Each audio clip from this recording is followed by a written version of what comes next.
Today we're visiting with resident Wes Howl. I wouldn't begin to hazard a guess as to how many lives Wes has pleasured with his musical talent. There have been multiple students that he has taught, several congregations that he has played for, and now residents of Epworth Villa who have been blessed with his skillful communication in music, his passion for music, in playing the piano and the organ. He has indeed become a treasure to us here at Epworth Villa. Wes started life on a simple farm in Kiowa County, Oklahoma. And we're going to start our conversation by finding out a little bit more about that early time in his life. Wes, you have said that life early on at the farm was simple and kind of rugged. Will you explain a little bit more about that? Sure. I was born in 1939, and my folks lived on a farm about 5 miles west of Hobart, Oklahoma, and near Lone Wolf, Oklahoma. It was a wood frame home, had no electricity, had no running water, had no indoor plumbing of any kind. So it was pretty simple. The heating was done with a coal oil or kerosene stove, and my mother cooked on a kerosene stove. Water had to be carried in by the pail, and really, it was just a very, very basic. Well, did you? How about the food? I mean, did you grow your own? The food was pretty much self supplied. The folks had a large garden, which my mother would can literally scores of jars of vegetables during the summer. They would raise a calf from the milk cow to have beef. And very little was purchased because there just wasn't money to buy things. And where did you start school? Started school in Lone Wolf Public Schools. Rode a bus to Lone Wolf, and I went to school on Lone Wolf for the first 4 years of my schooling. One of the real treats of that education in Lone Wolf was an excellent music teacher, Mrs. Myers, whose husband was the superintendent of schools. Mrs. Myers saw to it that every child in that school actually learned to read music, to read a musical score.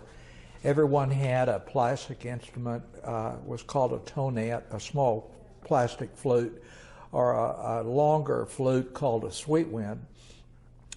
And as part of our music education, not only were we learning to sing, but also we actually all learned to read scores, which I think is remarkable, because kids today don't have that advantage. Tell us, did you have siblings?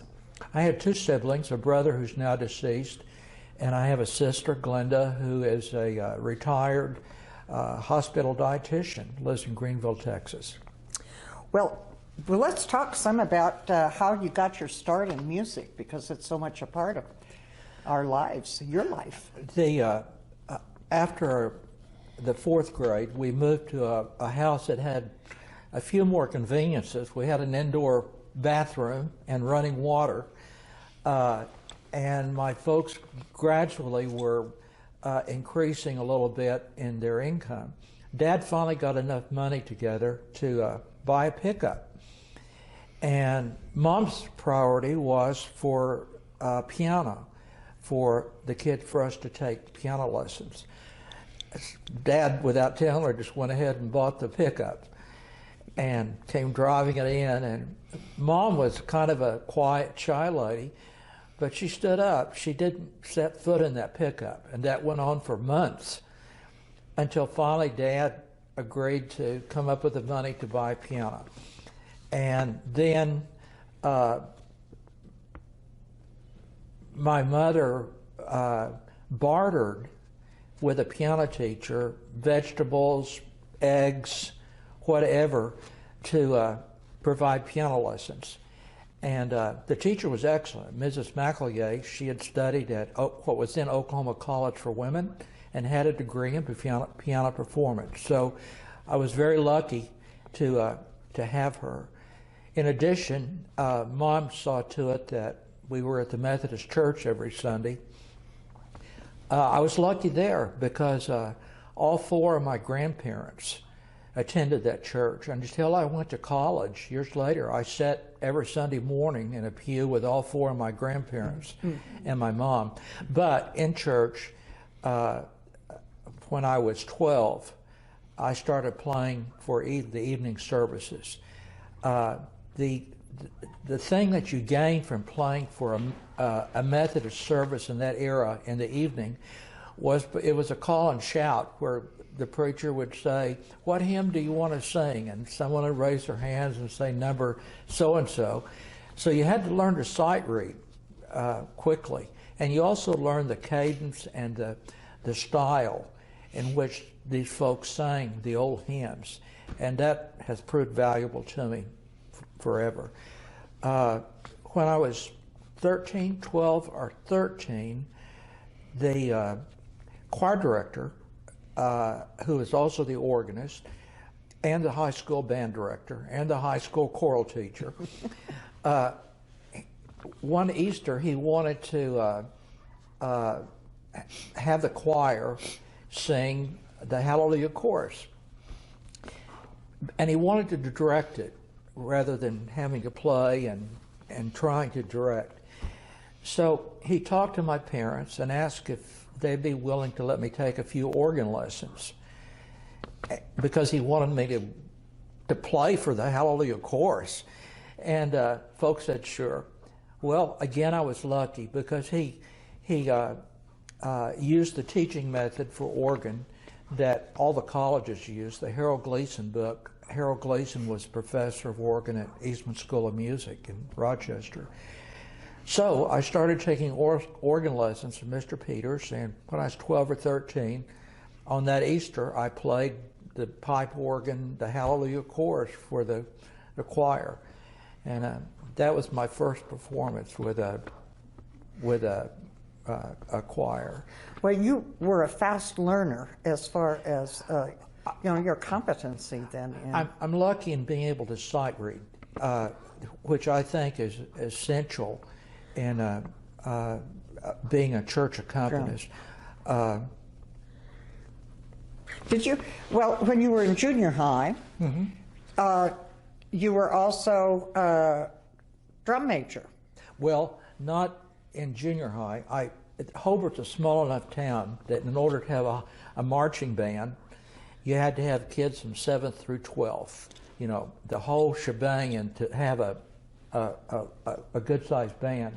So I started along with a bunch of my buddies in the band, and actually when I was a sophomore, I did become the drum major of the band, and was a drum major clear through high school. Which, being a fairly introspective person, it was kind of a shock to people that knew me to see me doing the OU strut with a drum major leaning back with his big baton and the hat. It's hard for me now to think of it myself, Would you find it difficult to be at that angle at your age now? While you were strung down. I don't think we'll try to find out. Okay. So after public school, then you went on to college? I went to what was Oklahoma A&M. The last year it was an A&M, and became OSU, majoring in music education.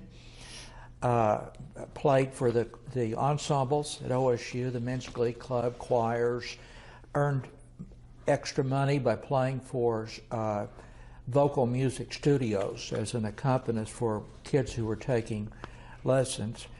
Became very active in the Wesley Foundation, where I played for services almost from the beginning for the worship services at the Wesley Foundation. When I was a sophomore, I met my future wife, Ginger, at a choir rehearsal at the Wesley Foundation. So our life together started at a Methodist choir. Well, your life together has been music, too. It has been. I graduated in 1961, and my first job was at Veneta, Oklahoma. Ginger had one more year to go, and then we got married in 1962. I taught vocal music at Veneta, and when I was interviewing for the job, the superintendent said, Mr. Howl, the Methodist Church is really needing an organist. Would you be interested? And I hadn't thought about it, but I went down and introduced myself to the minister's wife, who was the choir director. And when I told her what I was there for, she hugged me. So tickled to have an organist. So I became the organist at Veneta, playing for morning services and Sunday evening services and choir rehearsals. And I think the salary was $50 a month.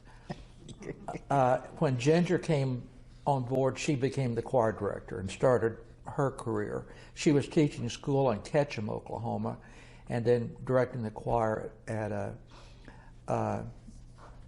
First Methodist. So tell us about your children and grandchildren. And Sure. We're on pins and needles right now. My birthday was yesterday. I was 81 years old yesterday, September 2nd. Congratulations. Thank you. And I was hoping that my imminent great-grandchildren would be born yesterday, so we'd have the same birthdays. The kids did not cooperate, so they will be induced this coming Sunday. We're expecting a boy who will be named Wesley and a girl who will be named Annie, twins. And that's going to be very exciting this coming Sunday. We have two children. My son, Brad, is an elementary principal in Weatherford, Oklahoma. His wife, Mary, is a fifth grade teacher in Weatherford. And you can imagine their lives right now with the COVID and all the problems in implementing, getting school started there. They have two children. My oldest grandson, Parker, who will be the father of the twins, and Parker is starting his career in education as a biology teacher in Weatherford High School this fall. And our youngest grandson, Connor, who graduated from Weatherford High School this spring. And I'm not sure what Connor's going to do yet. Our daughter Karen, is married. She and her wife live in Trinidad, Colorado. Karen, for many years, was a fine arts, crafts person. And her wife is a professor of mathematics at Trinidad Junior College. I love to read. One of my favorite attributes of Epworth was the library, and still is. I read a great deal. Our cottage has a great front porch where my friends wave to me all the time when they're out exercising, and I've got my feet up reading. And I love reading. I love following music. We had tickets to the Philharmonic for a number of years, but that got pretty pricey. So we've centered our interest in music at OCU, where we can see wonderful musicals and magnificent fine arts concerts. This fall, of course, they'll be virtual. So what do you enjoy about being here at Epworth the most? We keep you awfully busy. I enjoy our cottage. We looked at a number of venues when we were investigating Epworth. We chose that cottage because of the light. When you walk into it, the thing is just bathed with light because it's just windows all around, and wood floors. It was just a delightful place to live. We're almost ending 11 years there. Wes, what a treat this has been to have this conversation with you today. I'm sure that our residents are going to enjoy hearing more about your life. They certainly know about your musical talents, but now we know more about Wes Howl as well. So thank you so much for coming and sharing your story with us.